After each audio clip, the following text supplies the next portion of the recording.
find yourself a comfortable position tonight. Let your body settle into that perfect spot where everything feels just right, where the tensions of the day begin to dissolve like sugar in warm tea. Take a gentle breath in, and as you exhale, feel yourself sinking deeper into relaxation. We're going on a journey together, but it's one that requires nothing from you except your willingness to let your mind drift among the stars. Before we begin, if you're enjoying this journey into the cosmos, I'd be grateful if you'd take a moment to like this video and subscribe to the Science Pillow. Your support helps us continue bringing you these peaceful explorations of our universe's greatest mysteries. And now, let's begin our voyage into the unexpected universe. There's something wonderfully humbling about being wrong. Not the small, everyday kind of wrong, like misremembering someone's name or taking a wrong turn on a familiar street. No, I'm talking about the profound, paradigm-shifting kind of wrong that makes you realize just how little you truly understood about something you thought you knew so well. The James Webb Space Telescope has given humanity exactly that kind of gift, and in the process, it has rewritten our understanding of the cosmos itself. Picture, if you will, a December evening in 2021. In French Guiana, a place where the Atlantic Ocean kisses the edge of a continent covered in rainforest, an Ariane 5 rocket stood on its launch pad. Inside its protective fairing sat the most ambitious scientific instrument humanity had ever attempted to place in space. The James Webb Space Telescope, often called JWST or simply Webb, represented 3 decades of dreams, designs, delays, and determination. It cost $10 billion to build. More than 10,000 people from 14 countries had worked on various aspects of its construction. And as it sat there on that launch pad, ready for liftoff, it carried with it the hopes of astronomers around the world who wanted to see farther back in time than ever before possible. The telescope launched on Christmas Day, a gift to science and to humanity's endless curiosity about our cosmic origins. But what makes the James Webb Space Telescope so special isn't just its size or its cost. It's the way it sees the universe, fundamentally different from any telescope that came before it. The Hubble Space Telescope, Webb's predecessor, and one of the most successful scientific instruments ever deployed, sees the universe primarily in visible light and ultraviolet wavelengths. These are the kinds of light our own eyes can detect, at least in the visible spectrum.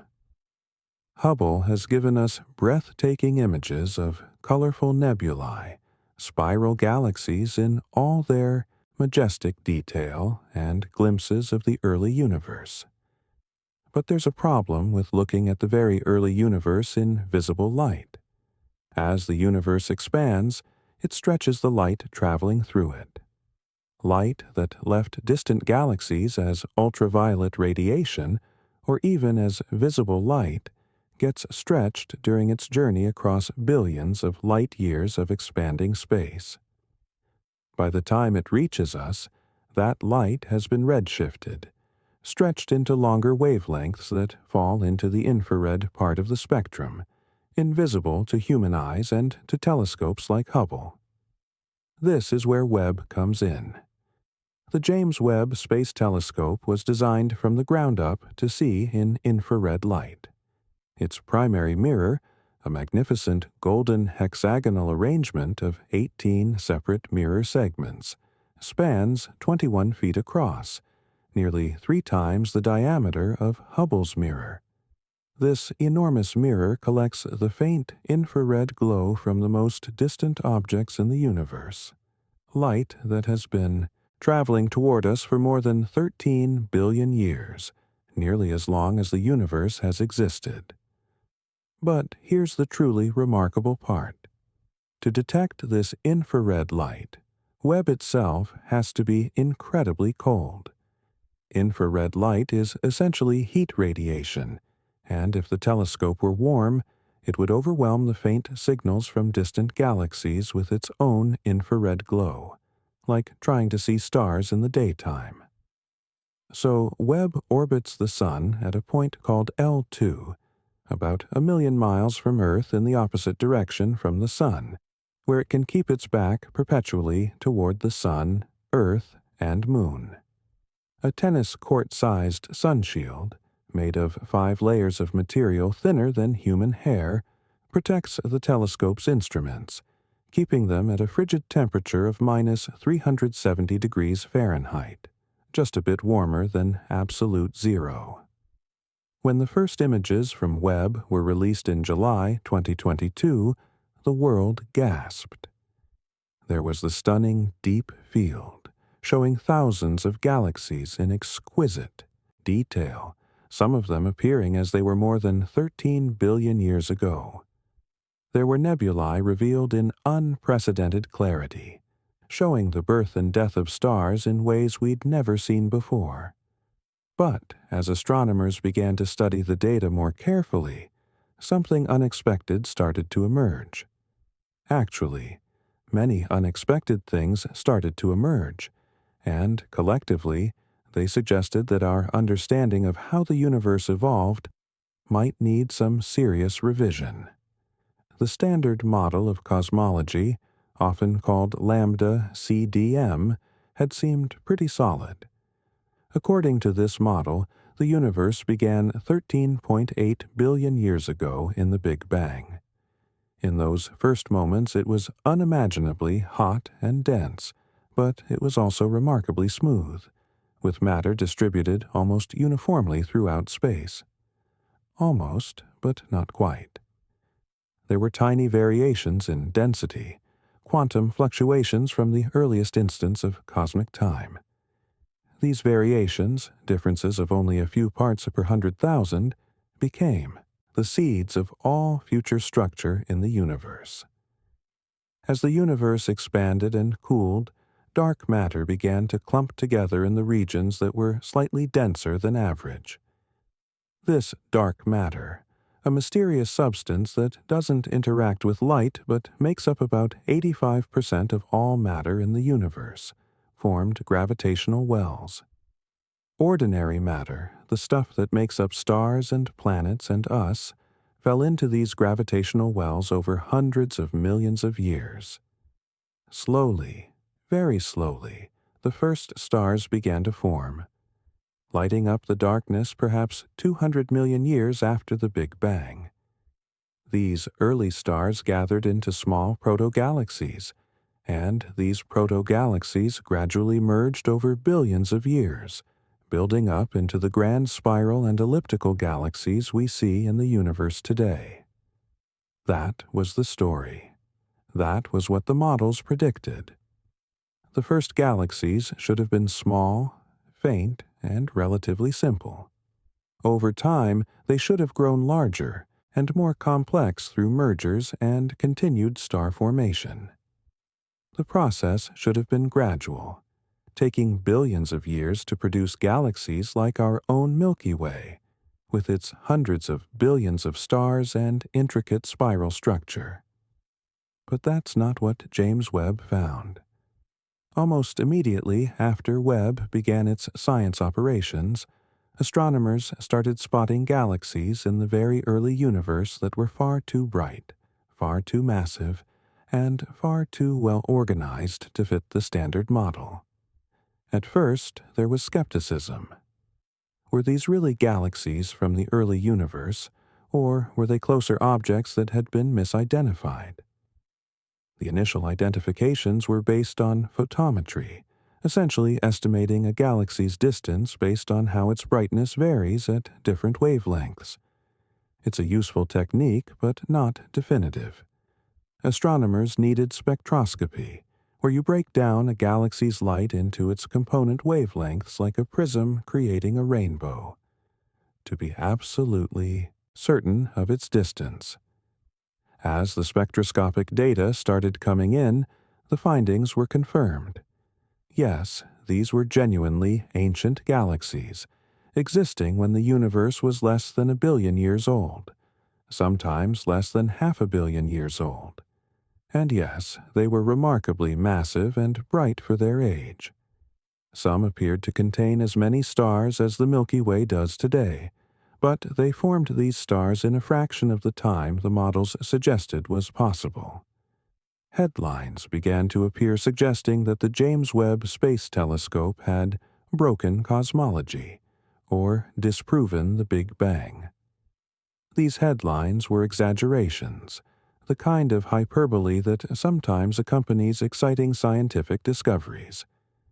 But there was genuine excitement and genuine puzzlement in the astronomical community. Something about our understanding of the early universe was clearly incomplete. What Webb had revealed wasn't that our cosmology was entirely wrong, but rather that the process of galaxy formation in the early universe was far more vigorous, far more efficient, and far more complex than anyone had anticipated.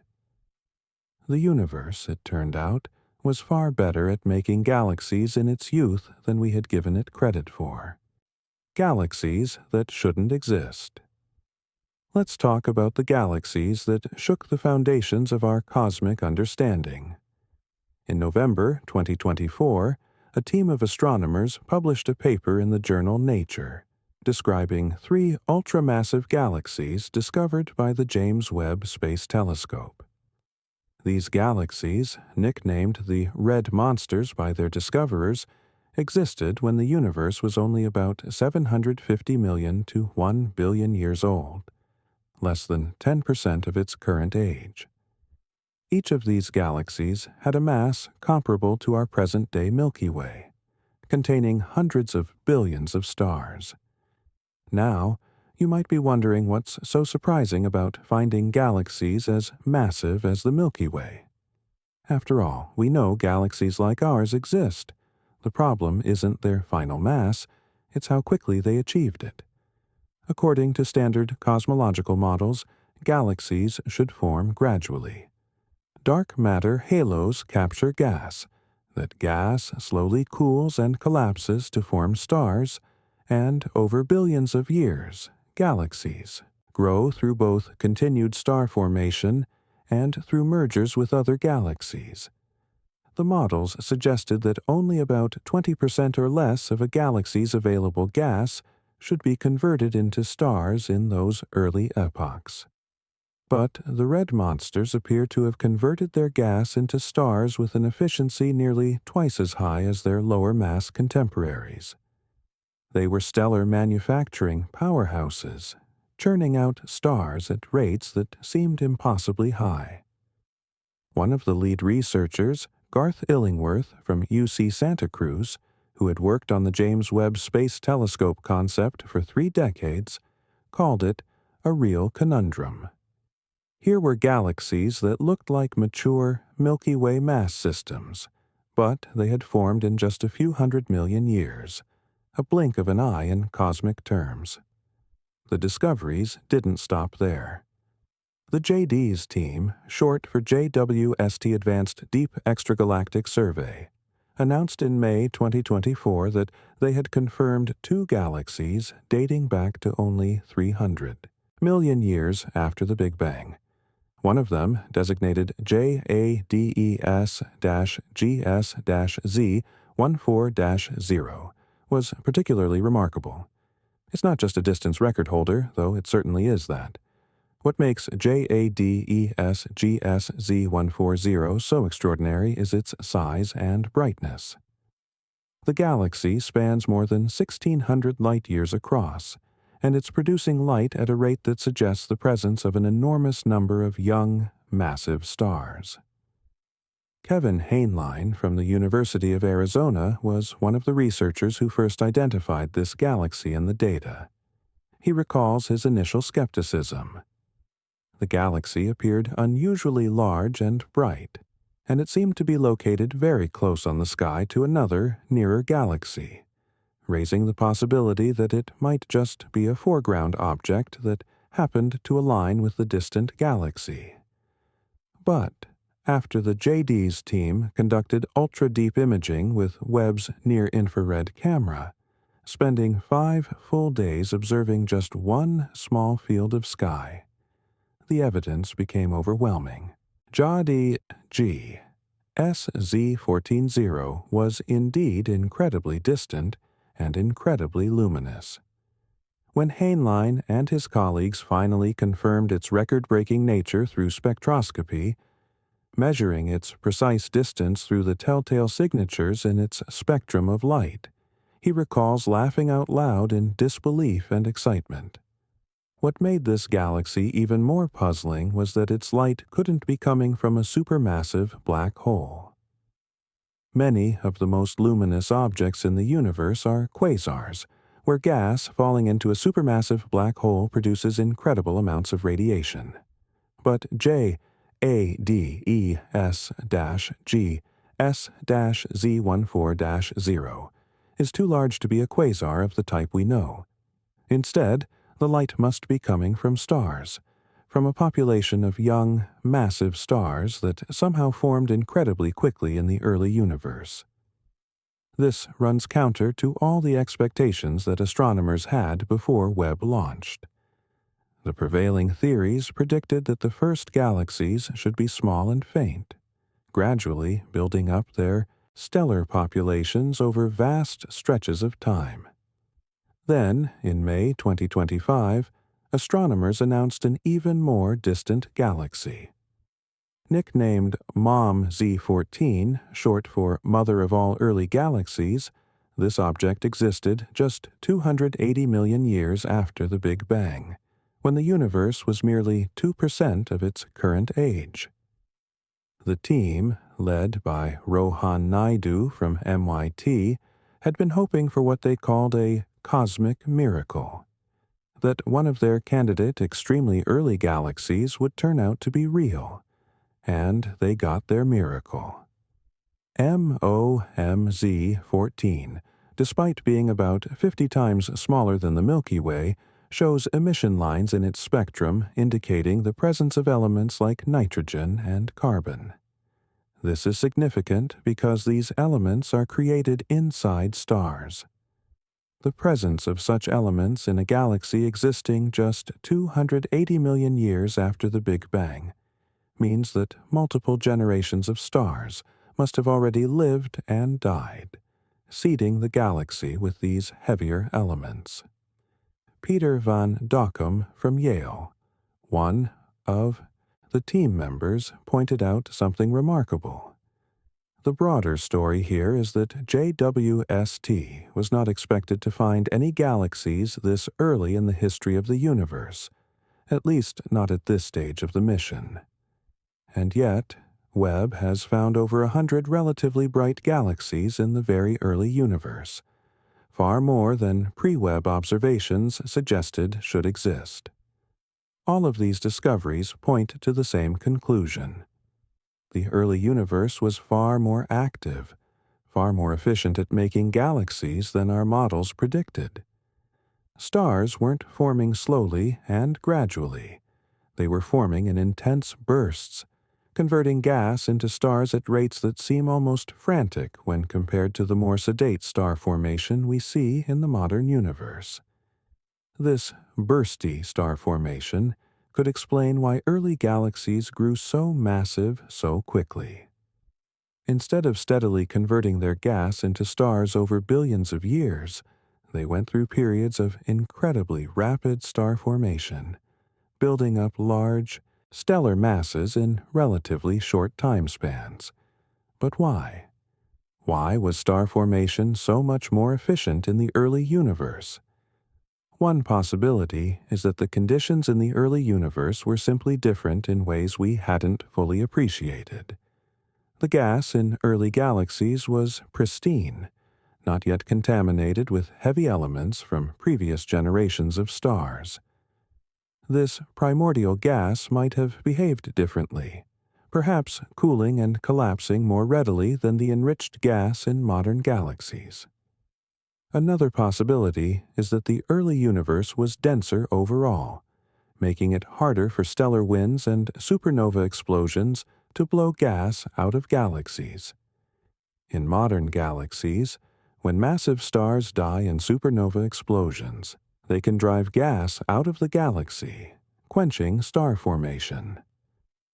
But in the denser early universe, perhaps this feedback was less effective, allowing star formation to proceed unabated.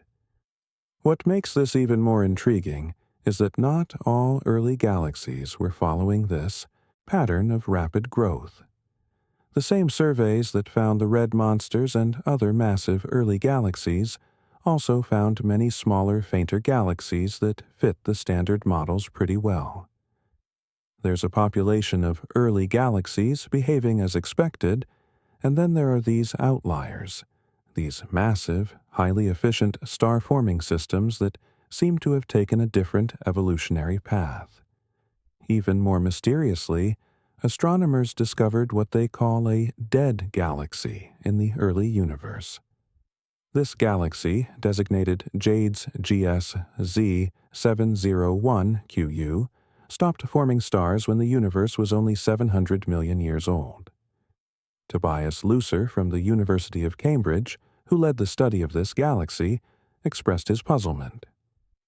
The first few 100 million years of the universe was a very active phase, with lots of gas clouds collapsing to form new stars. Galaxies need a rich supply of gas to form new stars, and the early universe was like an all-you-can-eat buffet.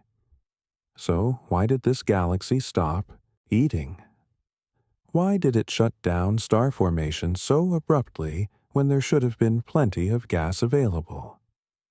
The galaxy appears to have gone through a burst of star formation lasting between 30 million and 90 million years, and then stopped suddenly between 10 million and 20 million years before the point in time that Webb observed it. Something turned off the star formation like flipping a switch. Was it feedback from supernovae? Did a central black hole somehow blow out all the gas? We don't yet know, but the existence of such a dead galaxy so early in cosmic history suggests that galaxy evolution in the early universe was more complex and more varied than our models had predicted. All of these discoveries share a common thread. They suggest that the early universe was a much more dynamic, active, and efficient place than we thought. Galaxies weren't slowly and gradually assembling over billions of years. They were forming rapidly, growing quickly, and in some cases, shutting down just as quickly. The universe in its youth was not the gentle, slow-paced nursery we had imagined. It was a vigorous, bustling workshop, churning out galaxies at a prodigious rate, the mystery of early black holes. If the galaxies themselves were surprising, the supermassive black holes lurking at their centers were even more so. Supermassive black holes, objects containing millions or even billions of times the mass of our Sun, are a common feature of large galaxies in the modern universe. The Milky Way has one, a 4 million solar mass beast called Sagittarius A star sitting at our galaxy's center. But these objects present one of the deepest mysteries in astrophysics. How did they get so massive? Black holes can form when massive stars die and collapse. These stellar mass black holes typically contain between 10 and 100 times the mass of the Sun. But supermassive black holes are millions or billions of times more massive. No star is large enough to collapse and create such a monster directly. So, supermassive black holes must grow from smaller seeds, either by consuming gas and dust around them or by merging with other black holes. Both of these processes take time, and according to our models, they should take more than 1 billion years to produce a supermassive black hole. Yet the James Webb Space Telescope has found supermassive black holes that formed in far less time than that. These black holes, power quasars, extremely luminous objects where gas falling into the black hole heats up to millions of degrees and shines brilliantly across the electromagnetic spectrum. Webb has found quasars dating back to when the universe was only 600 to 700 million years old, and in each case, the supermassive black hole at the quasar's heart contains hundreds of millions or even billions of solar masses. In October 2024, a team led by Anna Christina Eilers from MIT published results from their study of 5 early quasars using the James Webb Space Telescope. What they found was perplexing. These quasars, which should be sitting in the densest regions of the early universe where there's plenty of matter to feed them, appeared to be surprisingly isolated. They didn't have many neighboring galaxies. Some of them looked like they were sitting in the middle of nowhere. Contrary to previous belief, we find on average these quasars are not necessarily in those highest density regions of the early universe, Eilers explained. Some of them seem to be sitting in the middle of nowhere. It's difficult to explain how these quasars could have grown so big if they appear to have nothing to feed from. This is the crux of the problem. Supermassive black holes need a delivery service. They need a steady supply of gas and dust funneled into their immediate vicinity so they can consume it and grow. In the standard picture, this supply comes from the surrounding galaxy and from nearby galaxies that interact gravitationally. But if these quasars are isolated, with few neighbors to provide material, how did they accumulate so much mass so quickly? The puzzle deepens when we look at the quasars themselves in detail. In June 2024, a team led by Sarah Bosman from the Max Planck Institute for Astronomy published a study of a quasar called J1120 plus 0641, using Webb's Mid-Infrared Instrument, or MIRI. This quasar existed just 770 million years after the Big Bang, and its central black hole weighs over 1 billion solar masses. The team used MIRI to study the spectrum of the quasar in unprecedented detail, examining the properties of the dusty torus that surrounds the black hole's accretion disk. What they found was both reassuring and troubling. The quasar's feeding mechanism appeared to be essentially identical to quasars in the modern universe. The torus structure, the accretion disk, all the machinery that channels matter onto the black hole. It all looked mature, fully developed, remarkably similar to what we see in quasars today. As Bosman put it, no matter in which wavelengths we observe them, quasars are nearly identical at all epochs of the universe. This is troubling because it rules out some of the easier explanations for how early black holes could have grown so fast. Maybe some astronomers had speculated early black holes were somehow super efficient at consuming gas, operating in a mode that modern black holes don't access. But the Webb data suggests otherwise. The feeding mechanisms look the same. So, if the feeding mechanisms are the same, and yet these black holes grew to enormous masses in record time, where did all that mass come from? The most likely explanation, according to many astronomers, is that supermassive black holes must have started out much larger than we thought. Instead of beginning as stellar mass black holes of tens or hundreds of solar masses, they might have been seeded large, born with masses of at least 100,000 solar masses. This could happen if massive clouds of pristine gas in the very early universe collapsed directly into black holes, bypassing the star formation stage entirely. But confirming this idea requires more observations, more data, and probably some theoretical work to understand exactly how such direct collapse black holes might form. Adding to the mystery is a new population of objects that astronomers have found with Webb, the little red dots, or LRDs. These objects are small, extremely red in Webb's infrared images, and they seem to be a link between the massive quasars we see in the later universe and something else, something we don't fully understand yet. Some of these little red dots appear to be heavily dust-obscured quasars, where thick cocoons of dust absorb the ultraviolet and visible light from the quasar and re-radiate it as infrared light, giving them their distinctive red appearance. In January 2025, researchers announced the discovery of K-Nukes LRDZ 8.6, a little red dot that existed just 570 million years after the Big Bang. This object contains a rapidly growing supermassive black hole, and the galaxy surrounding it is small and compact, not yet enriched with heavy elements. It's a galaxy in its infancy, and yet it's already hosting a monster black hole that's growing rapidly.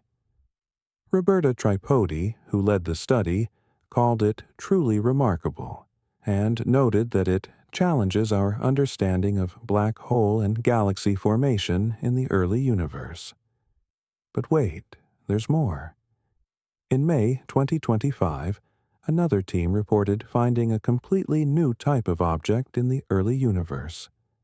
Heavily dust-obscured active galactic nuclei that had never been seen before.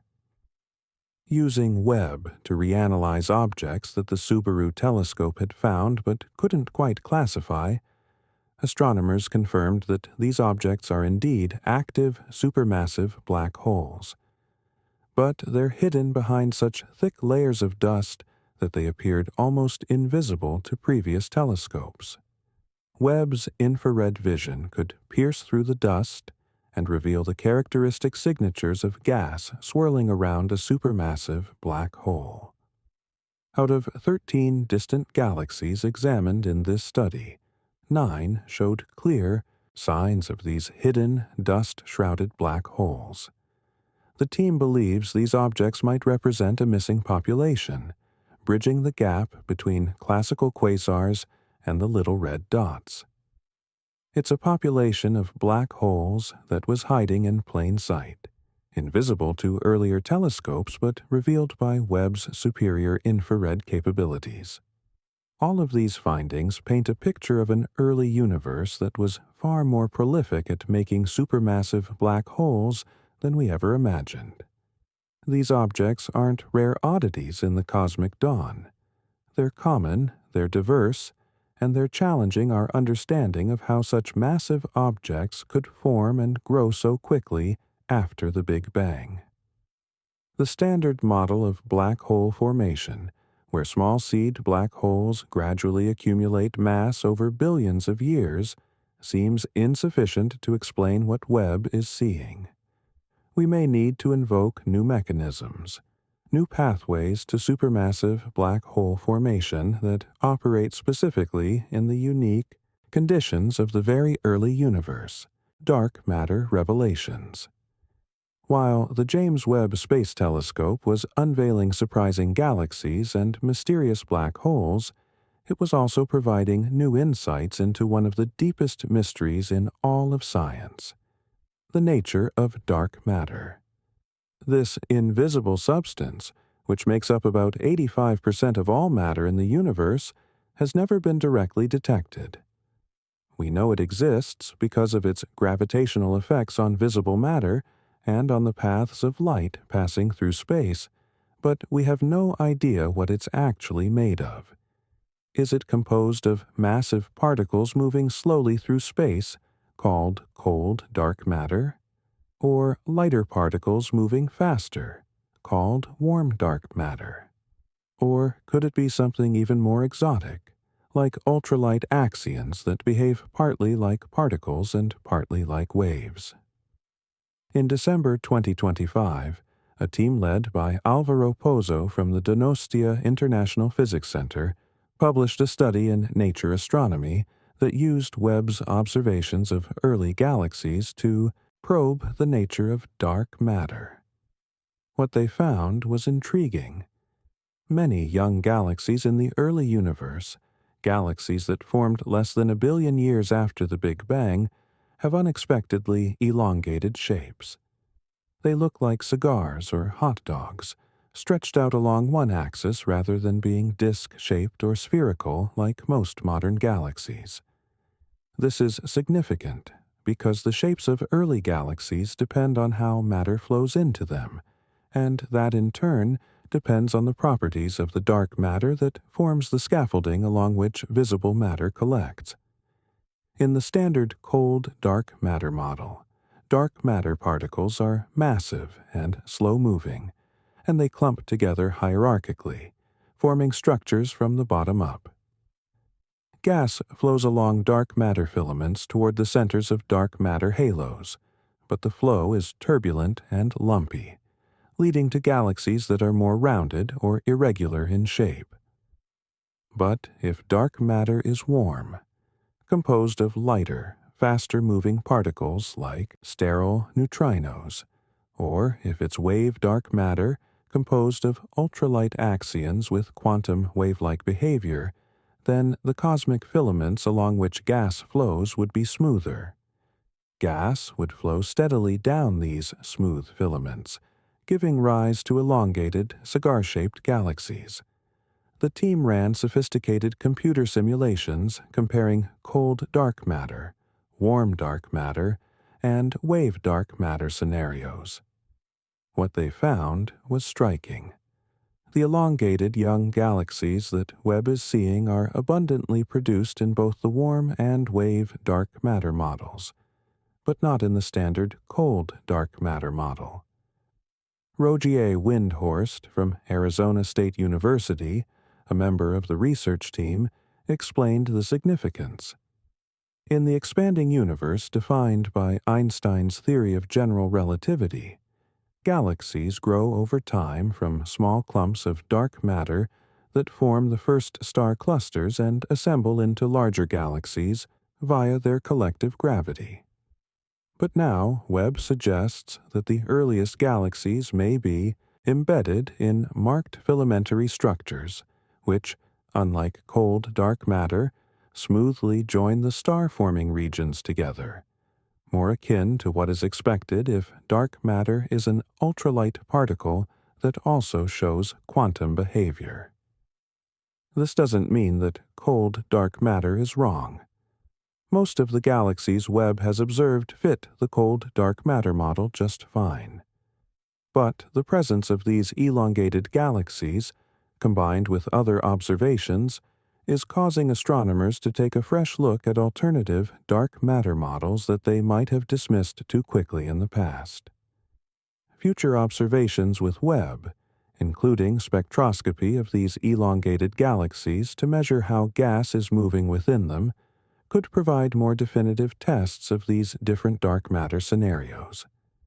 Meanwhile, in January 2026, another team announced that they had created the most detailed map of dark matter ever produced, using data from Webb's Cosmos Web survey.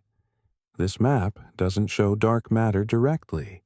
You can't see dark matter, after all, but it shows its gravitational influence. When light from distant galaxies travels toward us, it passes through the gravitational fields of intervening structures. These gravitational fields warp space-time slightly, bending the paths of light rays and distorting the images of distant galaxies.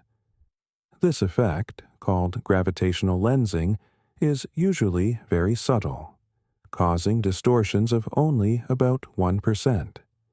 But by measuring the shapes of hundreds of thousands of galaxies, astronomers can map out the distribution of dark matter that's causing these subtle distortions. Diana Scognamiglio from NASA's Jet Propulsion Laboratory, who co-led the study, explained, "We can see the influence of gravity on galaxy formation. It's a way to trace, really, the backbone of the universe." The new dark matter map from Webb contains about 10 times more galaxies than maps of the same area made by ground-based telescopes, and twice as many as maps made by the Hubble Space Telescope. With this unprecedented wealth of data, the team was able to create a dark matter map with more than twice the resolution of earlier Hubble-based maps. The map reveals the cosmic web in exquisite detail. Dense knots where galaxy clusters reside, connected by filaments of dark matter stretching across hundreds of millions of light years, with vast voids in between where dark matter and visible matter are both sparse. The map spans an area on the sky about twice the size of the full moon, but it's far more detailed than previous maps, pinpointing blobs of dark matter too small for Hubble to discern. And because Webb's larger, more sensitive optics can collect light from farther out in the universe, the map shows dark matter structures from 10 billion to 11 billion years ago, from a time when the universe was at peak star and galaxy formation activity. What the map reveals is how intimately dark matter and visible matter are intertwined. Galaxies aren't randomly scattered across space. They trace the underlying dark matter structure like decorations on a Christmas tree, clustering where dark matter is dense and avoiding the voids where dark matter is sparse. The filaments of the cosmic web, clearly visible in the new dark matter map, are the highways along which gas flows to feed galaxy formation. Understanding this structure is crucial for understanding how galaxies formed and evolved over cosmic time. The map also confirms something that previous observations had hinted at. Dark matter doesn't just provide the gravitational scaffolding for galaxy formation. It plays an active role in shaping how galaxies grow, where they form, and how efficiently they can convert gas into stars.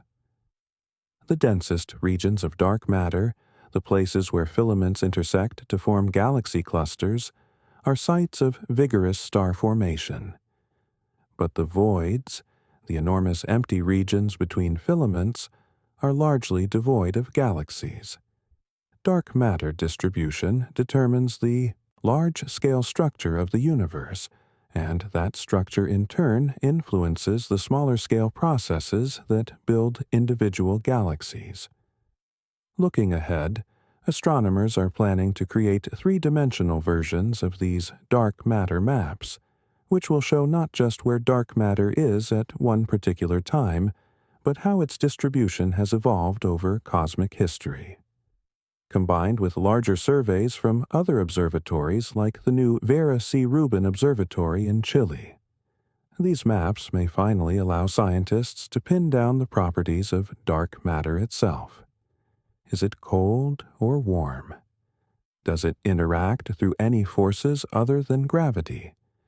Does it consist of a single type of particle, or could there be multiple types of dark matter?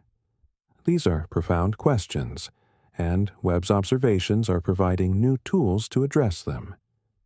By studying the shapes of early galaxies, the distribution of dark matter across cosmic time, and the detailed structure of the cosmic web, astronomers are closing in on the true nature of this mysterious substance that dominates the mass budget of the universe. The oldest light we've ever seen. There's something almost metaphysical about the idea of looking back in time. When we observe distant objects in space, we're not seeing them as they are now. We're seeing them as they were when their light began its journey toward us. The light from the sun takes about 8 minutes to reach Earth, so when we look at the sun, we see it as it was 8 minutes ago. The light from the nearest star system, Alpha Centauri, takes about 4 years to reach us, so we see it as it was 4 years in the past.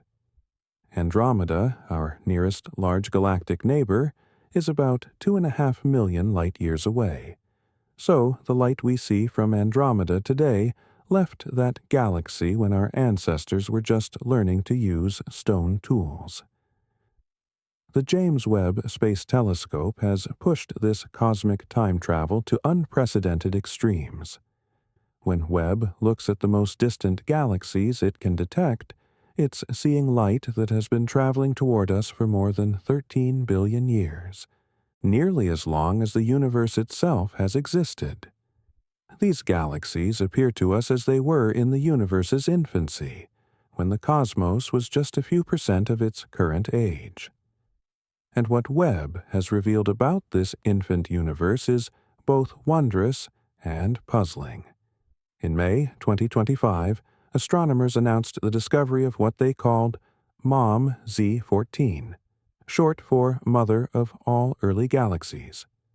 This galaxy existed just 280 million years after the Big Bang.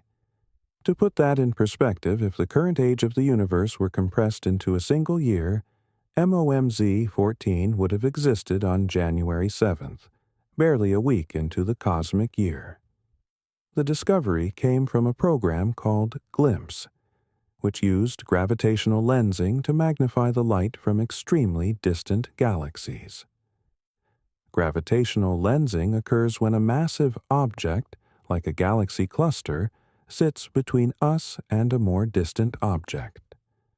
The gravity of the foreground cluster warps space-time, bending the light from the background object like a lens, magnifying it and making it easier to detect.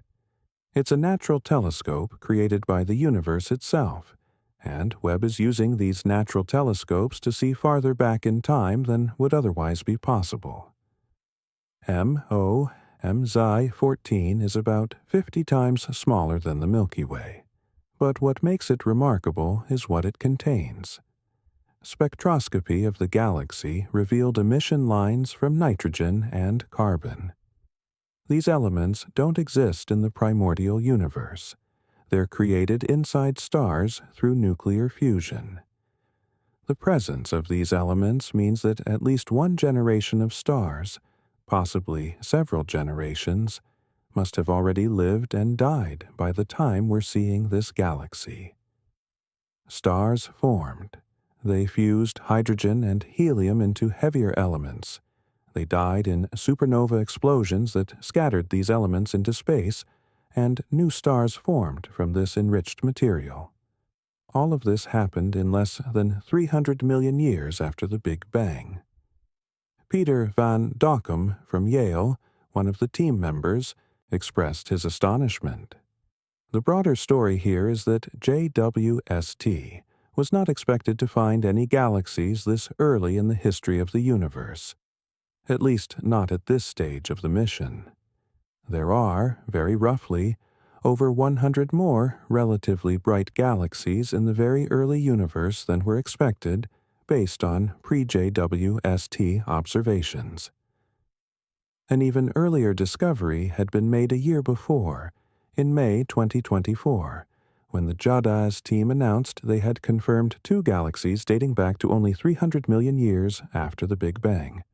One of them, JADES-GS-Z14-0, held the distance record for a time and remained remarkable for its properties. It spans more than 1,600 light-years across and shines with a luminosity that must come from a vast population of young, hot stars. Brant Robertson from UC Santa Cruz, who worked on analyzing this galaxy, noted, "We could have detected this galaxy even if it were 10 times fainter, which means that we could see other examples yet earlier in the universe, probably into the first 200 million years. This is both exciting and sobering. It means that galaxies were forming even earlier than JADES GS Z14-0, perhaps within the first 200 million years after the Big Bang. We're approaching the epoch of the very first galaxies, the first structures that condensed out of the nearly smooth, expanding sea of primordial gas that filled the early universe. But not all early galaxies were busily forming stars. In March 2024, astronomers announced the discovery of JD's GSZ 701QU, a galaxy that stopped forming stars when the universe was only 700 million years old. This dead galaxy is puzzling, because everything about the early universe should have favored continued star formation. There was plenty of gas available. The universe was denser, making it easier for gravity to pull gas into galaxies, and yet this galaxy somehow shut down its star-forming activity completely. The galaxy appears to have experienced a brief burst of intense star formation lasting somewhere between 30 million and 90 million years, and then it stopped abruptly. Something quenched the star formation, perhaps a supermassive black hole at the galaxy's center that drove out or heated the surrounding gas, or perhaps some other process we don't yet understand. What makes this discovery particularly significant is that it challenges models based on the modern universe. Roberto Maiolino from the University of Cambridge explained, "Until now, to understand the early universe, we've used models based on the modern universe. But now that we can see so much further back in time and observe that the star formation was quenched so rapidly in this galaxy, models based on the modern universe may need to be revisited." Another remarkable discovery came in August 2025, when astronomers reported finding a galaxy called JD's GSZ 131, existing just 330 million years after the Big Bang, that was doing something it shouldn't be able to do. This galaxy showed bright emission from hydrogen in a spectral line called Lyman alpha. Before and during the era known as the epoch of Rayonization, the universe was filled with neutral hydrogen gas that acted like a thick fog, absorbing ultraviolet light and preventing it from traveling freely through space. Only when enough stars had formed and their radiation ionized this neutral hydrogen, clearing the fog, could Lyman alpha emission escape from galaxies and travel across cosmic distances to reach our telescopes. But JADES-GS-Z13-1 is so early that the reionization process should still have been underway. The universe should still have been foggy with neutral hydrogen. How, then, was this galaxy's Lyman alpha emission able to pierce the fog? Kevin Hainline from the University of Arizona put it vividly. "We really shouldn't have found a galaxy like this, given our understanding of the way the universe has evolved. We could think of the early universe as shrouded with a thick fog that would make it exceedingly difficult to find even powerful lighthouses peeking through. Yet here we see the beam of light from this galaxy piercing the veil."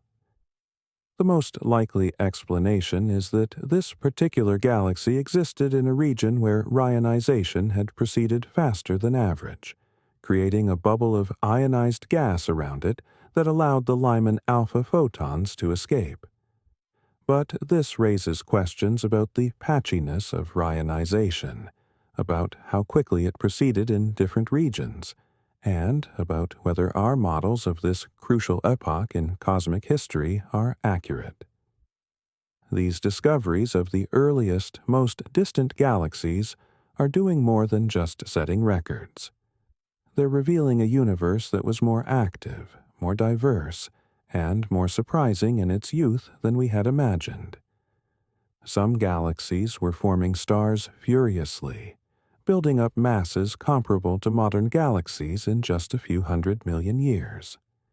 Others shut down star formation, abruptly, becoming dead galaxies while the universe was still in its infancy. Some were clearing bubbles in the cosmic fog, allowing their light to shine through, while others remained shrouded. The early universe wasn't a homogeneous nursery where all galaxies followed the same evolutionary path. It was a dynamic, varied environment where different galaxies took different roads to maturity, challenging the standard model. The discoveries made by the James Webb Space Telescope have led to an important question.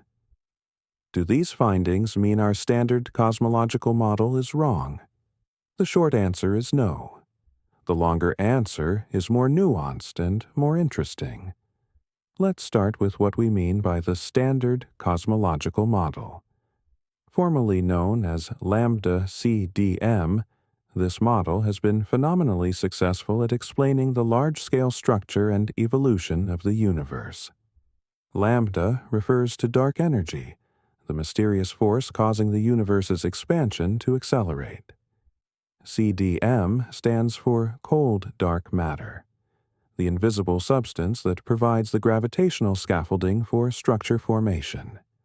According to lambda CDM, the universe began 13.8 billion years ago in the Big Bang, went through a brief period of exponential expansion called inflation, and then settled into a more gradual expansion driven initially by matter and later by dark energy. The model makes specific predictions about the abundance of galaxies at different epochs, about how quickly structure should form, about the properties of the cosmic microwave background radiation, and about many other observable features of the universe. And, for the most part, lambda CDM has passed every test thrown at it. The cosmic microwave background measurements from satellites like WMAP and Planck match the model's predictions exquisitely. The large-scale distribution of galaxies, the abundance of different types of galaxies in the modern universe, the evolution of galaxy clusters over time, all of these observations fit lambda CDM remarkably well.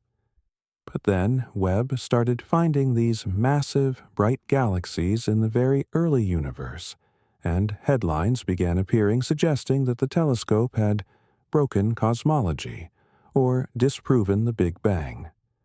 These claims were premature and, frankly, misleading. What Webb had actually revealed was that while the cosmological model itself, the framework describing the overall evolution and composition of the universe, remained sound, our understanding of galaxy formation within that framework needed revision. In February 2024, a team led by Julian Munoz from UT Austin and Nashwan Sabti from Johns Hopkins University published a study that carefully tested whether the massive early galaxies found by Webb would require changing the cosmological model itself. They calculated the minimum and maximum changes to the early density fluctuations in the universe that would be needed to produce such massive galaxies so early. Then they compared these requirements with observations from the Hubble Space Telescope of smaller galaxies in the same cosmic epoch. The result was clear. You can't change the cosmological model enough to explain Webb's massive galaxies without creating a conflict with Hubble's observations. If you increase the density fluctuations to make it easier to form massive galaxies early, you'd also create far more smaller galaxies than Hubble actually sees. The problem couldn't be solved by tweaking cosmology. It had to be solved by understanding astrophysics, the processes by which gas turns into stars within galaxies. Catherine Chorowski, a graduate student at UT Austin, led another study published in November 2025 that looked specifically at the role of supermassive black holes in explaining the apparent massiveness of some early galaxies. What her team found was that many of the galaxies that appeared to be too massive were actually being made to appear brighter than they really were by active, supermassive black holes at their centers.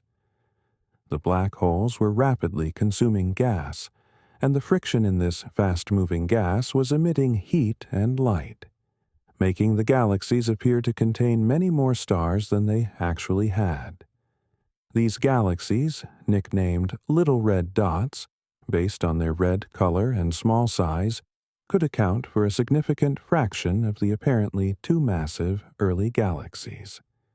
When Chworovsky and her colleagues removed these objects from their analysis, the remaining early galaxies were still somewhat more numerous than standard models predicted, but they were no longer in conflict with the cosmological model. So, the bottom line is there is no crisis in terms of the standard model of cosmology.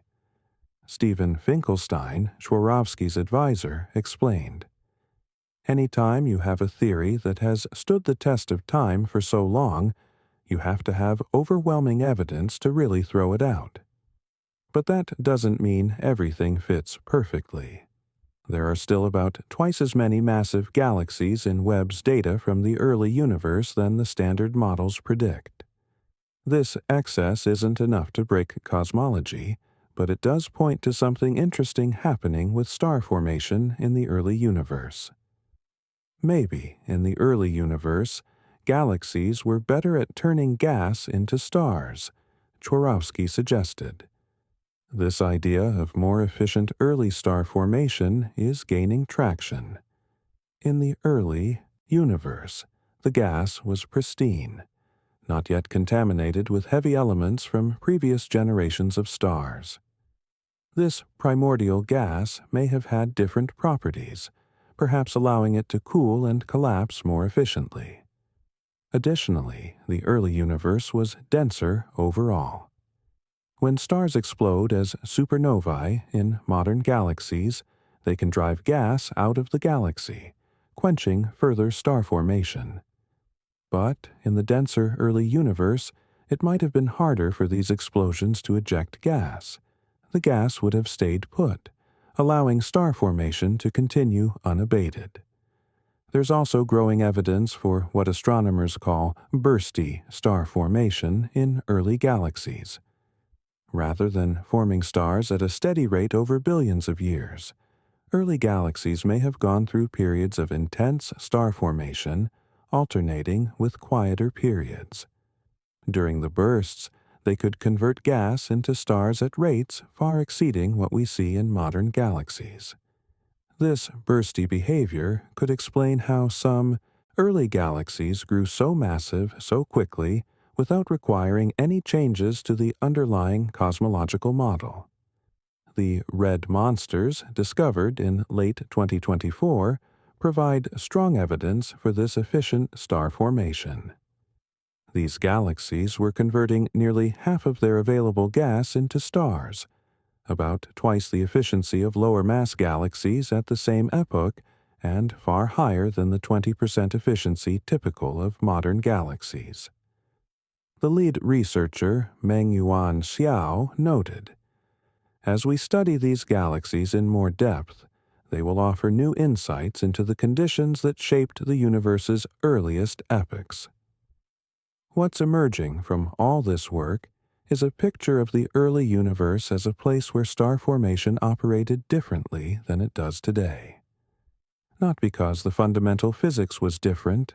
Stars are stars, and they form according to the same physical laws regardless of cosmic epoch, but because the environmental conditions were different. The gas was denser, more pristine, perhaps more prone to rapid cooling and collapse. Feedback processes that regulate star formation in modern galaxies may have been less effective. Dark matter halos were still assembling rapidly, funneling gas into galaxies at high rates. All of these factors combined to create an environment where galaxies could grow quickly and efficiently. The standard cosmological model, lambda CDM, is still standing. It correctly describes the overall evolution of the universe, the abundance of dark matter and dark energy, the cosmic expansion rate, and the large-scale structure of the cosmos. What's changing is our understanding of the astrophysical processes that operate within the cosmological framework. How gas cools and forms stars, how supermassive black holes grow, how feedback from stars and black holes affects their surroundings, how galaxies merge and evolve. These are complex processes involving many different physical mechanisms, and Webb's observations are revealing that we had oversimplified our models of how these processes operated in the early universe. What this means for our understanding. Science is fundamentally about refining our understanding of nature, about replacing rough approximations with more accurate models. The James Webb Space Telescope hasn't broken our cosmological model.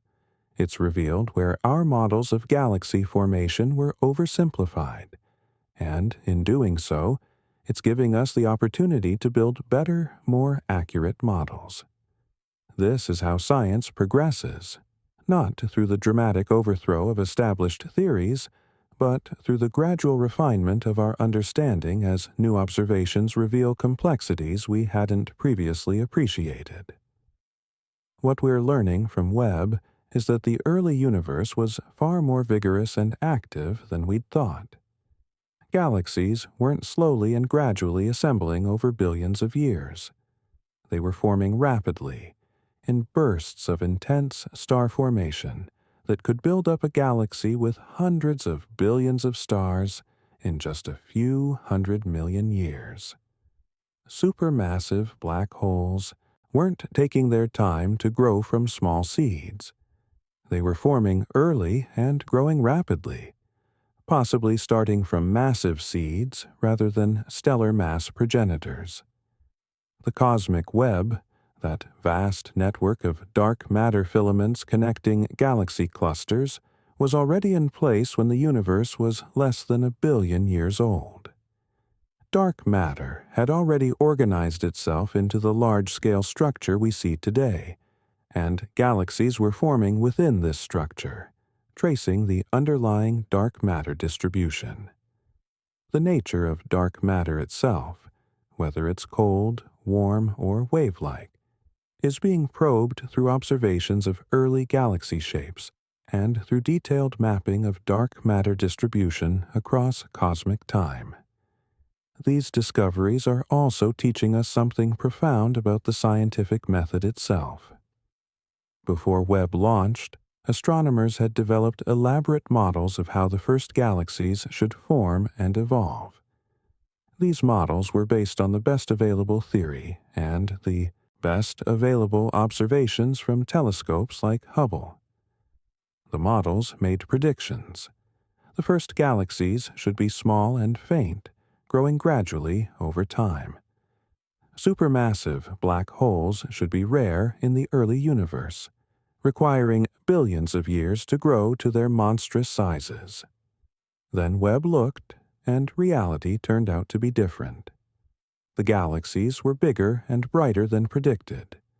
The black holes were common and massive earlier than expected. The initial reaction could have been to say that our theories were wrong, that we needed to throw everything out and start over. But that's not what happened. Instead, astronomers carefully examined the data, tested whether the surprises required changes to fundamental cosmology or just to astrophysical models, and gradually arrived at a more nuanced understanding. What we're seeing is the difference between cosmology and astrophysics. Cosmology deals with the large-scale structure and evolution of the universe as a whole. The odds, expansion rate, the density of matter and energy, the curvature of space, the growth of structure from primordial density fluctuations. Astrophysics deals with the specific processes by which gas turns into stars. Stars form heavy elements, black holes grow, galaxies merge, and feedback regulates these processes. Webb's discoveries have required significant revisions to our astrophysical models while leaving our cosmological model largely intact. This distinction matters because it affects how we think about the reliability of our knowledge. The standard cosmological model, lambda CDM, is supported by an incredibly diverse array of observations: the cosmic microwave background, the large-scale distribution of galaxies, the abundance of light elements, the observed acceleration of cosmic expansion, and much more. All of these observations fit together consistently within the lambda-CDM framework. That doesn't mean the model is perfect or complete. We still don't know what dark matter and dark energy actually are. But it does mean that the basic framework is robust. Astrophysical models, on the other hand, are more complex and more uncertain. They involve many different physical processes operating across a vast range of scales, from individual stars to entire galaxies. Turbulence, magnetic fields, radiation pressure, supernova feedback, black hole jets, all of these factors influence how galaxies form and evolve, and modeling them accurately is extraordinarily challenging. It's not surprising that our astrophysical models needed revision when Webb provided unprecedented views of the early universe. What would have been surprising is if the models had been perfect from the start. Looking forward, Webb will continue observing the early universe, pushing back to even earlier times, studying more galaxies, more black holes, more detailed structures. The telescope has a planned mission lifetime of at least 10 years, and, like Hubble before it, it will likely operate for longer than that. Each year of observations will bring new discoveries, new insights, new challenges to our understanding. Other facilities will complement Webb's observations. The Atacama Large Millimeter Array, or ALMA, can observe early galaxies in the wavelengths emitted by cool gas and dust, revealing different aspects of star formation. The Nancy Grace Roman Space Telescope, scheduled to launch in the late 2000s, will conduct wide-field surveys that can find rare objects and study the overall population of early galaxies. Ground-based telescopes like the Extremely Large Telescope being built in Chile will provide complementary data with different capabilities. And eventually, future space telescopes even more powerful than Webb will continue pushing the boundaries of what we can observe. With all these observations, astronomers will build increasingly sophisticated models of how the first galaxies formed, how supermassive black holes grew, how the cosmic web evolved, and how all these processes fit together into a coherent picture of cosmic evolution. The questions Webb has raised: how did galaxies form stars so efficiently in the early universe? How did supermassive black holes grow so quickly? What is the nature of dark matter? Will drive astronomical research for decades to come. And that's the beauty of it. Science isn't about having all the answers, it's about asking better questions, about refining our understanding, about being humble enough to recognize when nature surprises us and curious enough to figure out why. The James Webb Space Telescope has shown us that the universe is more complex, more surprising, and more interesting than our model suggested. It's given us new puzzles to solve, new mysteries to unravel, new frontiers to explore. And in doing so, it's reminded us why we look up at the stars in the first place. Not just to confirm what we think we know, but to discover what we never imagined. Alien worlds in unprecedented detail. While the James Webb Space Telescope has revolutionized our understanding of the early universe and distant galaxies, it has also opened a new chapter in one of astronomy's most exciting frontiers, the study of planets orbiting other stars. These exoplanets, as they're called, number in the thousands now, with more being discovered every month. But finding them is only the first step. What astronomers really want to know is what these worlds are like. Do they have atmospheres? What are those atmospheres made of?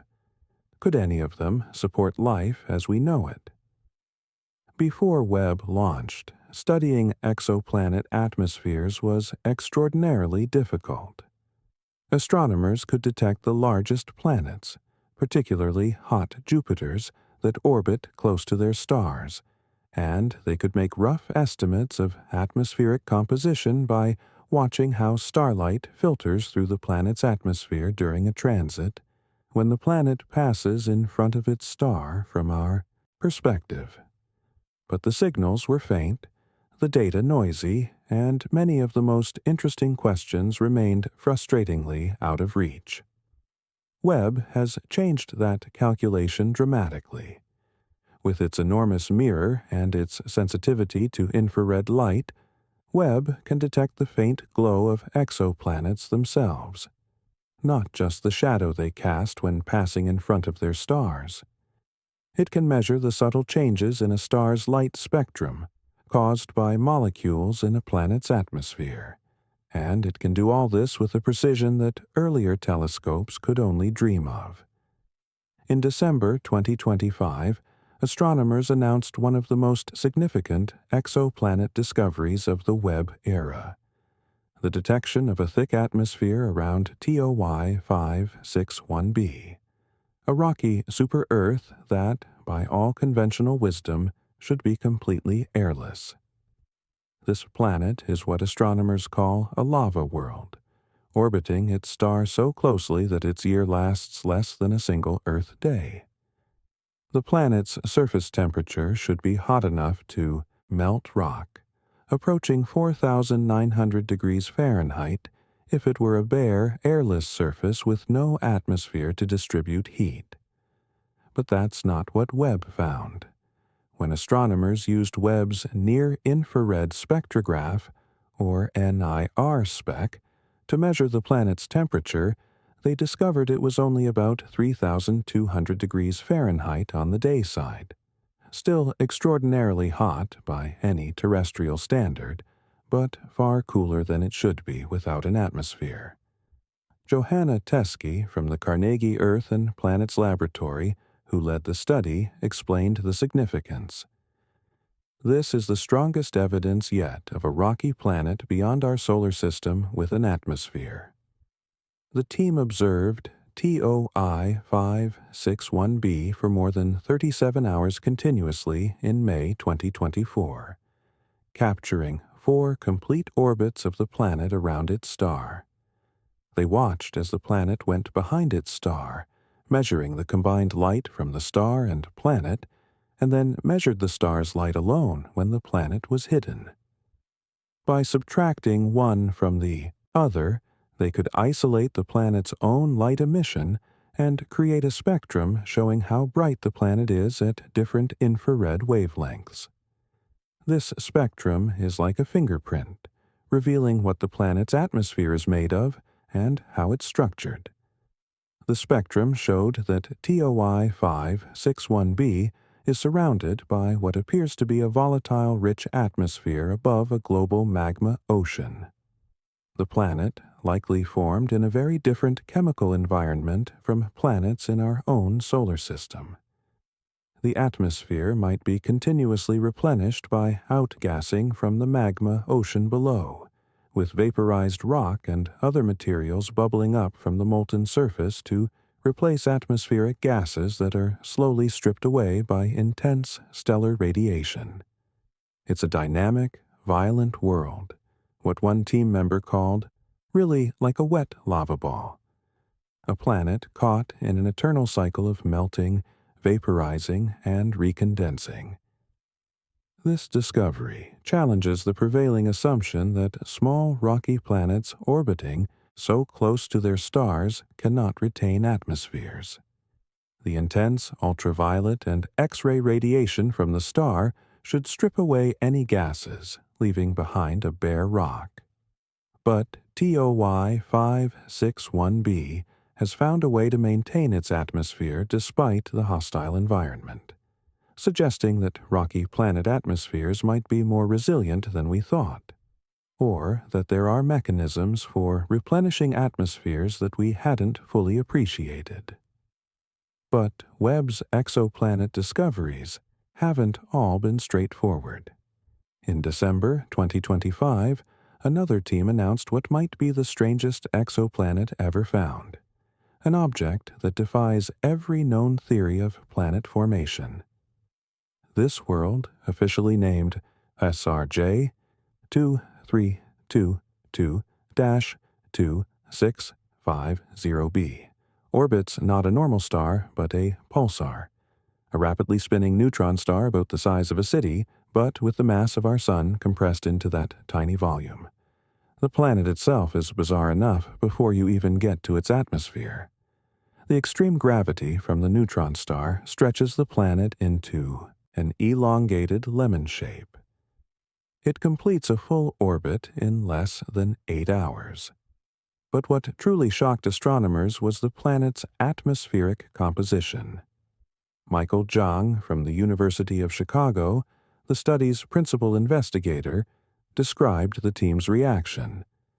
This was an absolute surprise. I remember, after we got the data down, our collective reaction was, "What the heck is this?" It's extremely different from what we expected. Instead of finding the familiar molecules typically seen in exoplanet atmospheres like water vapor, methane, or carbon dioxide, Webb detected molecular carbon, specifically C2 and C3 molecules. The atmosphere appears to be dominated by helium and carbon rather than the hydrogen and heavier elements found in most known exoplanets. Soot-like clouds likely float through this exotic atmosphere, and deep within the planet, where pressures are extreme, these carbon clouds can condense and crystallize. The planet might literally be raining diamonds internally. Molecular carbon is extremely unusual in planetary atmospheres because at the temperatures typical for planets, if there are any other types of atoms around, carbon will bind to them, forming compounds like methane or carbon dioxide, rather than remaining as pure molecular carbon.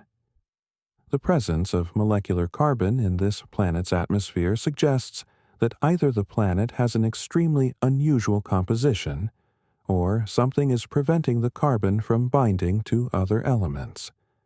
How did such a planet form? That's the mystery that has astronomers scratching their heads. It can't have formed like a normal planet because its composition is entirely wrong. The pulsar it orbits is the remnant of a massive star that exploded as a supernova, and such explosions typically destroy any planets that might have existed beforehand.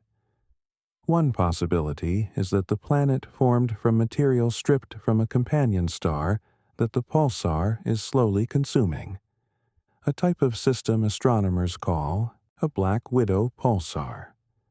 But nuclear physics doesn't produce pure carbon in the way this planet's atmosphere requires, so that explanation doesn't quite work either.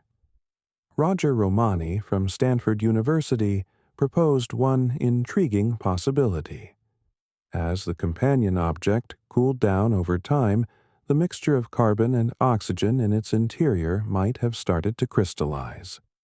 Pure carbon crystals, being less dense than the surrounding material, could float to the top like ice cubes in water, getting mixed into the helium-dominated outer layers. But this still doesn't explain where all the oxygen and nitrogen went, or why they're not showing up in the atmosphere. Of the more than 6,000 known exoplanets, PSRJ 2322-2650b is the only one reminiscent of a gas giant but orbiting a pulsar. It's a genuinely unique object, and its very existence challenges our understanding of what kinds of planets can exist and how they form. As Zhang noted, this is a new type of planet atmosphere that nobody has ever seen before. Not all of Webb's exoplanet discoveries have been quite so exotic, but many have challenged expectations in different ways. The telescope has observed the TRAPPIST-1 system, a collection of 7 Earth-sized planets orbiting a cool red dwarf star about 40 light-years away. This system has long fascinated astronomers because several of the planets orbit in the habitable zone, the region around a star where temperatures might allow liquid water to exist on a planet's surface. But Webb's observations have complicated the picture of habitability. New analyses of TRAPPIST-1e, one of the potentially habitable worlds, suggest that the planet may lack a substantial atmosphere. Observations of TRAPPIST-1, B, and C, the innermost planets in the system, have also failed to detect thick atmospheres. These planets are subjected to intense stellar radiation and flares from their red dwarf host star, and it appears this radiation may have stripped away their atmospheres over billions of years, leaving behind airless rocky worlds more like Mercury than Earth. Without atmospheres, these planets cannot maintain stable surface temperatures or protect any potential life from harmful radiation. But the hunt for habitable worlds continues. Webb observed K2-18b, a sub-Neptune planet about 8 times Earth's mass orbiting in the habitable zone of its star. In April 2025, a team from the University of Cambridge announced what they called their strongest evidence yet for potential biosignature gases in the planet's atmosphere. The researchers argued that the data were consistent with dimethyl sulfide and possibly dimethyl disulfide, gases that on Earth are strongly associated with marine biology, produced by phytoplankton in the oceans. The announcement sparked intense scientific debate. Other teams examining the same data argued that the signal was too noisy or too weak to draw definitive conclusions. Some pointed out that dimethyl sulfide can also be produced by non-biological processes under certain conditions, so even if it's really there, it doesn't necessarily mean life exists on K2-18b. The controversy highlighted both the promise and the challenges of using Webb to search for biosignatures. The telescope was conceived and designed before the discovery of planets like K2-18b, and it's being pushed to the edge of its capabilities to study such worlds. What makes exoplanet atmosphere studies particularly challenging is that the signals are extraordinarily faint. When measuring an exoplanet's atmosphere during a transit, astronomers are looking for changes in the star's brightness of perhaps 1 part in 10,000 as the planet passes in front. Within that tiny signal, they're searching for even smaller variations, changes of a few parts per million, caused by molecules in the planet's atmosphere absorbing specific wavelengths of light. It's like trying to detect a whisper during a rock concert. But the challenge runs even deeper. The star itself can complicate matters. Many exoplanets orbit red dwarf stars, which are smaller and cooler than our Sun, but also more active, with frequent flares and spots that can contaminate the observations. When astronomers measure the combined light from star and planet, they need to account for variations in the star's own brightness that have nothing to do with the planet.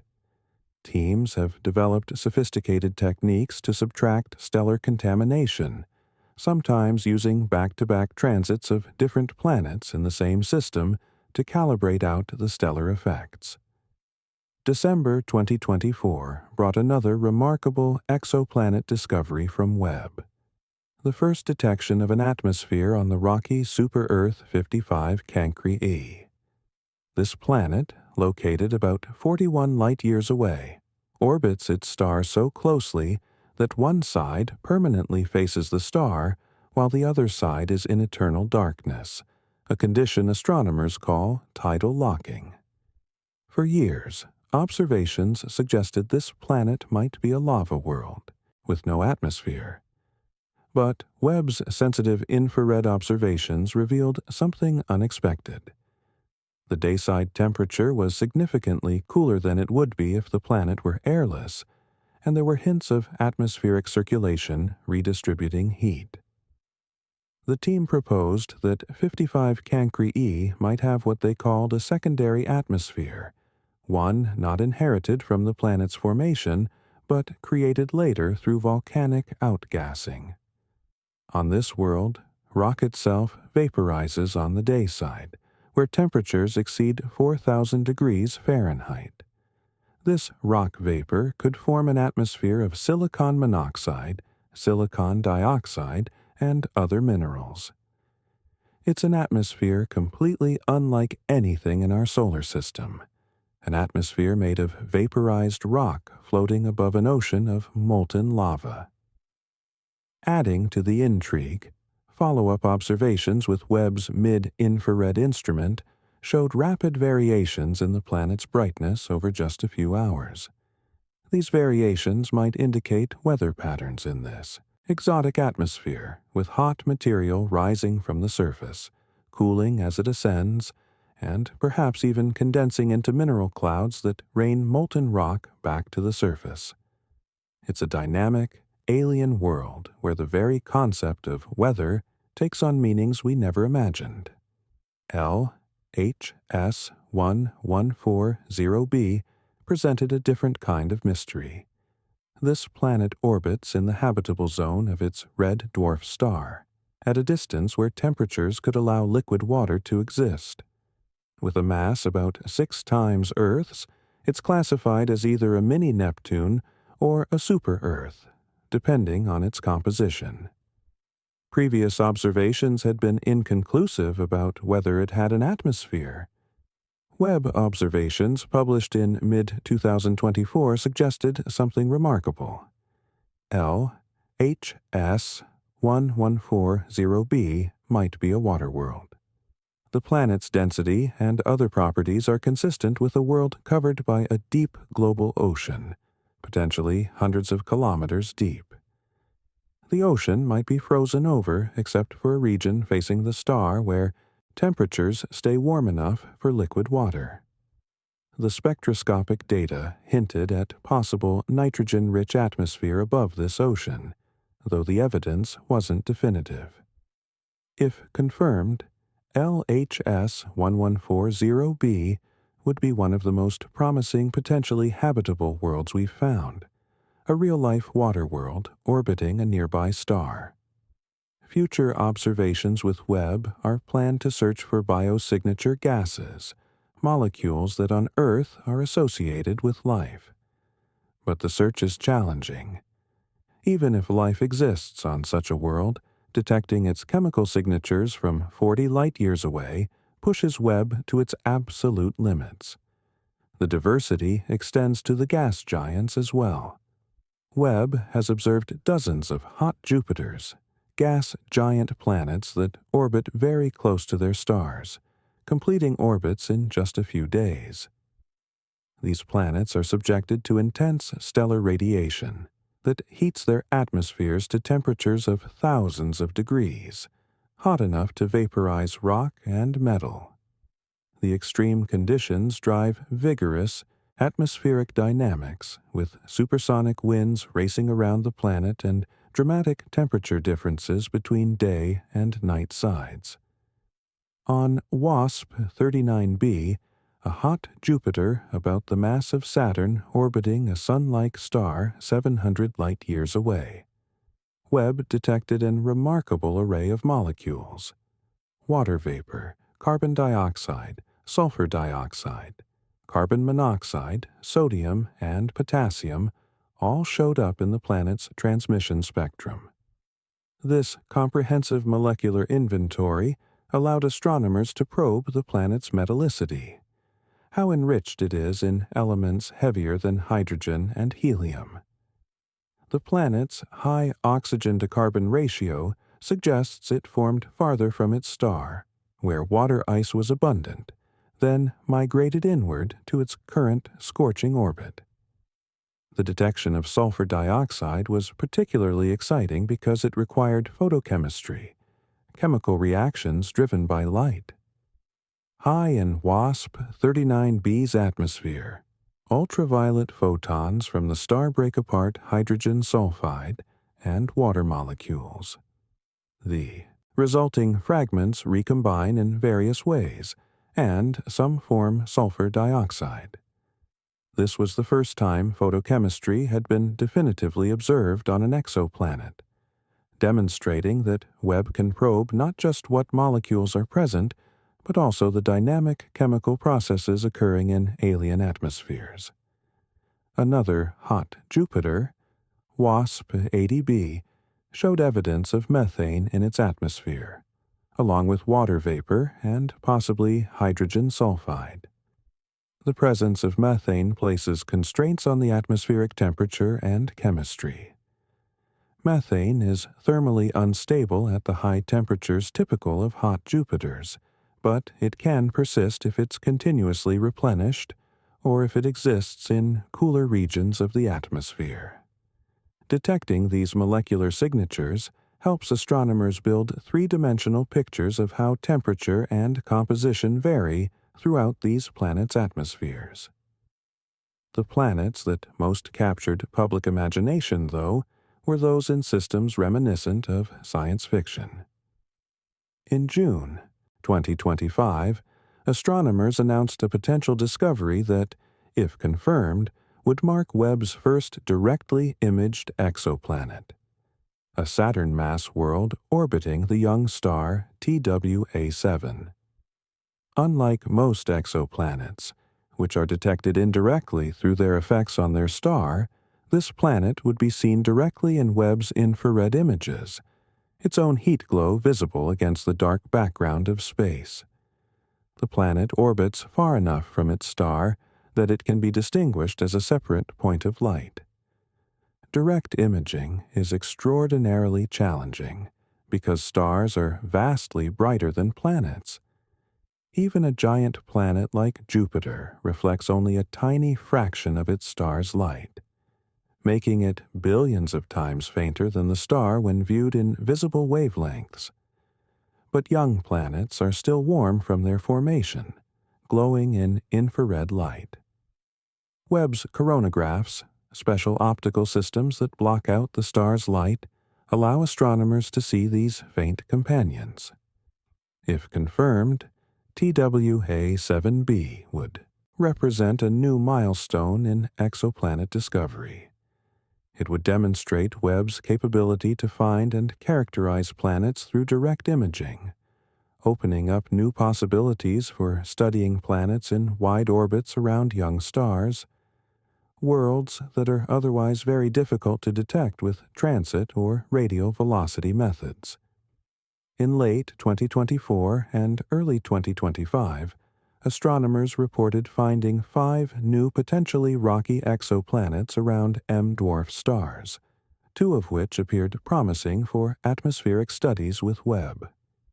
These planets, with orbital periods ranging from 0.6 to 11.5 days, represent the kinds of targets astronomers are actively seeking.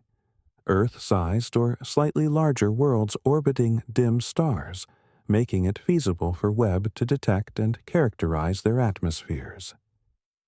The challenge with M-dwarf planets is the stars themselves. M-dwarfs are active, prone to flares that could strip away planetary atmospheres. Astronomers estimate a cosmic shoreline, a distance from the star inside which the intense radiation would likely blow away any atmosphere. These newly discovered planets straddle that line. Some might have lost their atmospheres entirely.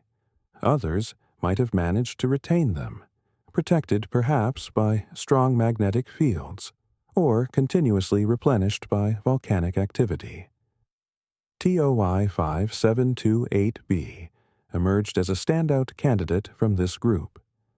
Despite orbiting an active M-dwarf, this super-Earth appears to have retained its atmosphere. Its orbital period of 11.5 days places it farther from its star than most M-dwarf planet candidates, giving it a better chance of atmospheric survival. The planet is an excellent target for future Webb observations, which could detect atmospheric molecules and assess habitability prospects. What all these exoplanet studies reveal is that Webb is doing more than just finding new worlds. It's characterizing them, measuring their properties, determining what they're made of, understanding how they formed and evolved. Each observation adds detail to our picture of planetary diversity, showing us just how creative the universe is in making planets. From lava worlds with rock vapor atmospheres to potential water worlds covered by deep oceans, from bizarre carbon-dominated atmospheres around pulsar planets to temperate worlds that might, just might, harbor conditions suitable for life, the galaxy is filled with wonders we're only beginning to discover. Webb has also revealed atmospheric chemistry in hot Jupiter exoplanets with unprecedented detail. A study published in 2025 examined 8 high-precision gas giant spectra from Webb, looking for correlations between atmospheric features and properties like planet mass and temperature.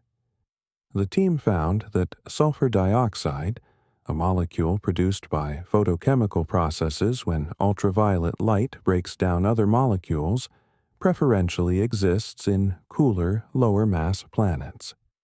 This suggests that atmospheric chemistry varies systematically across the population of hot Jupiters, influenced by factors like stellar radiation intensity and planetary gravity. On the planet WASP-39b, Webb detected carbon dioxide, sulfur dioxide, water vapor, sodium, and potassium in the atmosphere. The detection of sulfur dioxide was particularly significant because it provided the first direct evidence of active photochemistry in an exoplanet atmosphere. These chemicals don't just sit passively in the atmosphere. They interact, react, break apart under stellar radiation, and reform into new compounds. The atmosphere is a dynamic chemical factory, and Webb is giving us the first detailed look at how that factory operates. Another hot Jupiter, WASP-121b, also known as Tylos, turned out to have an atmosphere that's literally escaping into space. Webb revealed 2 enormous helium tails extending from the planet, one trailing behind as expected from stellar wind pushing material back, and a second, rarer leading tail curving ahead of the planet, likely drawn inward by the star's gravity. These tails span nearly 60% of the planet's orbit, a dramatic demonstration of how intense stellar radiation can strip away a planet's atmosphere over time. The diversity of exoplanets Webb is revealing is staggering. There are lava worlds with volcanic atmospheres, gas giants being torn apart by stellar radiation, potentially habitable water worlds, and objects so exotic they don't fit into any existing category. This diversity tells us something profound. Planet formation is not a standardized process that produces similar outcomes every time. Instead, it's extraordinarily sensitive to initial conditions, to the composition of the protoplanetary disk from which planets form, to the type of star they orbit, to their orbital dynamics, and to countless other factors. Each new exoplanet observation with Webb is adding another piece to the puzzle of how planets form and evolve. Some rocky planets can retain atmospheres even under extreme radiation. Some planets can be stretched into lemon shapes by extreme gravity. Some atmospheres are dominated by water vapor, others by methane, still others by exotic molecules we never expected to find. And somewhere in this vast diversity, there might be worlds with atmospheres similar enough to Earth's to support life, though Webb has not yet definitively found such a world. The search continues, with each observation pushing Webb's capabilities to new limits. future observations will target more potentially habitable worlds, searching for atmospheric signatures that might indicate biological processes. The telescope will study planets around different types of stars, building a more complete picture of how stellar environment influences planetary atmospheres. And it will observe planets at different stages of their evolution, from young worlds still surrounded by protoplanetary disks to mature planets like those in the TRAPPIST-1 system. What Webb has already shown us is that the universe is far more creative in making planets than we imagined. Each new discovery raises new questions, challenges our theories, and expands our understanding of what's possible. And, in the process, it's bringing us closer to answering one of humanity's oldest questions. Are we alone in the universe? Conclusion. As we near the end of our journey tonight, let's take a moment to reflect on what it all means. The James Webb Space Telescope has revealed a universe that is, in many ways, stranger and more wonderful than we expected. Galaxies forming faster than we thought possible. Black holes growing to monstrous sizes in cosmic eye blinks. Dark matter hinting at properties beyond the standard cold particle model. The earliest light carrying secrets of processes we're only beginning to understand. There's something deeply human about our reaction to these discoveries. We spent decades building models of how the universe should work. We ran simulations. We made predictions. We convinced ourselves we understood the broad outline of cosmic history. And then we looked with better eyes, and we were wrong. Not catastrophically wrong, not wrong in our basic understanding of cosmology, but wrong enough that we have to rethink significant portions of our models. And you know what? That's absolutely wonderful. It means the universe still has the power to surprise us. It means we're not done learning. It means that despite all our sophisticated theories and powerful telescopes, nature is still one step ahead, still keeping secrets, still waiting for us to ask the right questions. Consider what it took to make these discoveries possible. The James Webb Space Telescope is the result of 3 decades of work by 10,000 people from 14 countries. It required innovations in mirror design, in sunshield technology, in detector sensitivity, in data processing. It survived budget crises, technical challenges, and delays that seemed endless.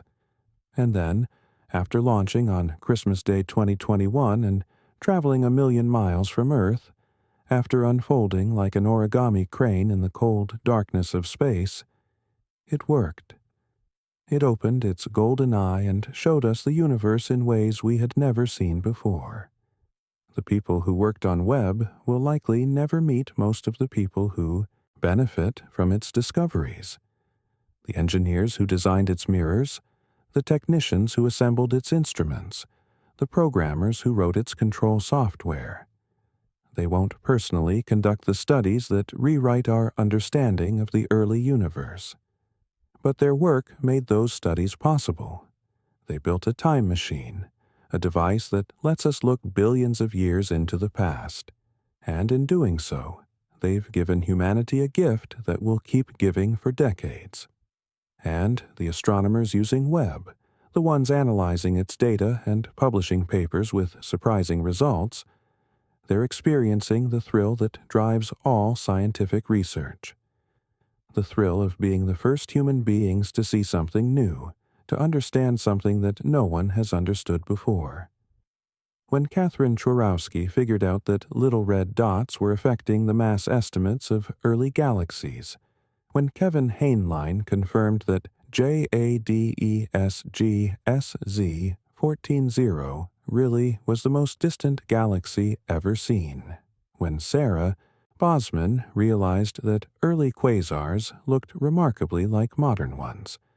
In those moments, they knew something that no one else in the world knew yet. That feeling, that moment of discovery, is what drives scientists to spend years studying faint smudges in telescope images.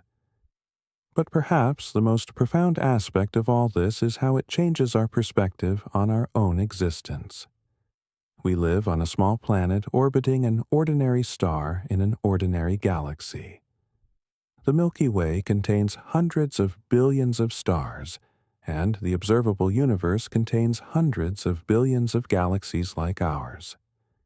The universe is 13.8 billion years old, and Earth has existed for less than a third of that time. Complex life on Earth emerged even more recently, and humans have existed for an eye blink, a mere 200,000 years. And yet, here we are, looking back across billions of years of cosmic history, puzzling out how the first galaxies formed, how supermassive black holes grew, how dark matter shaped the evolution of structure. We're made of atoms that were forged in the cores of stars that died billions of years before our sun was born. We're part of an unbroken chain of cosmic evolution that stretches back to the Big Bang itself. And we have the capacity to understand that chain, to trace it backwards through time, to piece together the story of how the universe became what it is today. The discoveries Webb is making remind us of both our smallness and our significance. We're small in the cosmic scheme of things, tiny creatures on a tiny world in a vast universe. But we're also significant because we're the universe's way of understanding itself. We're made of stardust, yes, but we're stardust that can contemplate its origins, that can build telescopes to peer into the cosmic past, that can marvel at the beauty and complexity of it all. The early universe that Webb is revealing was a violent, energetic place. Galaxies forming in bursts of star formation, supermassive black holes, consuming vast quantities of matter, dark matter shaping structure on the largest scales. It was a crucible, a cosmic forge where the building blocks of the modern universe were being assembled. And eventually, after billions of years of evolution, that violent early universe gave rise to more peaceful environments, places where planets could form and life could emerge and beings like us could appear and wonder about it all. So, as you drift off to sleep tonight, let your mind wander among those early galaxies, those brilliant quasars, those dark matter filaments stretching across billions of light years. Imagine the first stars lighting up the darkness, the first galaxies assembling from primordial gas, the first black holes forming and growing. Imagine the long, slow process of cosmic evolution that transformed that violent early universe into the cosmos we see today, with its beautiful spiral galaxies and its quiet, stable solar systems and its rare, precious pockets of complexity, where life can flourish. The universe is not what we thought. It's more surprising, more complex, more interesting, and we're still in the early stages of understanding it. The James Webb Space Telescope will continue making discoveries for years to come.